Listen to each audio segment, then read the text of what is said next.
This event is to recognize the hard work of these parents who've successfully transformed their lives. Today is special in many, many ways.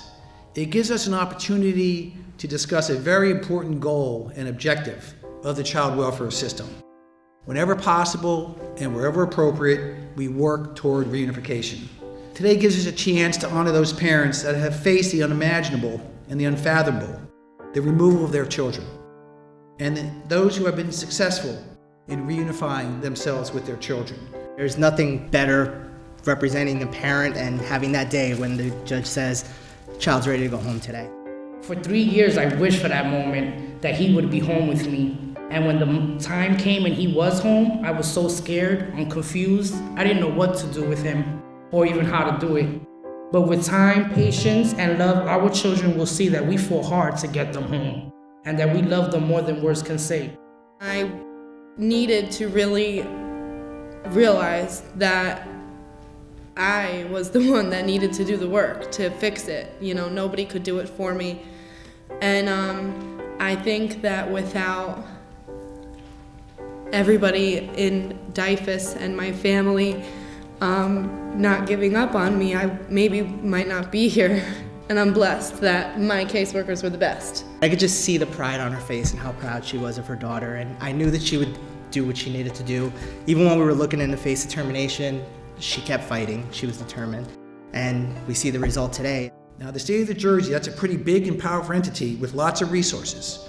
We're there to make sure that powerful entity helps the family with specific, targeted efforts and resources geared toward addressing the issues at hand, whether it's through substance abuse treatment, individual counseling, therapy, parenting skills, the assistance of a home health aide or parent aide, transportation assistance, et cetera, et cetera, et cetera.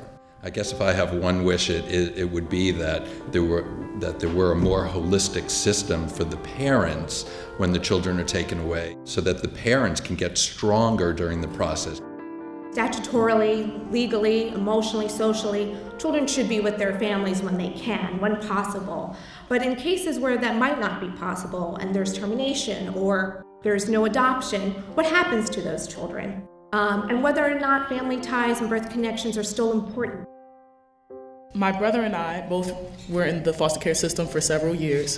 Thankfully, though, they were able to find us a home where we both could be together. And I think that by having him with me, I was able to not only establish a better connection with my parents, but also just feel supported and loved while I was dealing with the transition of being in foster care. We're very concerned with children who are soon to be aging out of the system and who have not yet found a forever home. These children need to be prepared to live independently. Yet there is still much more work and improvements needed in these areas, such as education stability for removed children, increased visitation for parents with their children.